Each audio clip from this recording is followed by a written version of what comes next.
لبيه جاني فداش.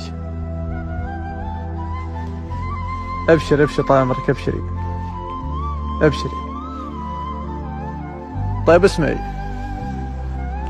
صوت العزاوي مرخصه كل غالي، اختي عساني في الحياة ما عدمها، لو تطلب عيوني وجاهي ومالي يا جعلها فدوة خطاوي، قدمها هذه ستر وجهي هقاوي، عيالي حق علي أجلها واحترمها، اللي غلاها ما يفارق خيالي، ومن عطفها يجعني ما أحرمها، لو تتصل علي وقت انشغالي فيما تبي واجب علي أخدمها، ترى الأخو عزوة بسود الليالي، حق عليه يعزها ويحشمها، كم مر لجل عيونها صار حالي، ولو أنحرم من راحتي ما حرمها، في ضيقتي أقرب علي من ضلالي، وشلون ما أحبها واحترمها.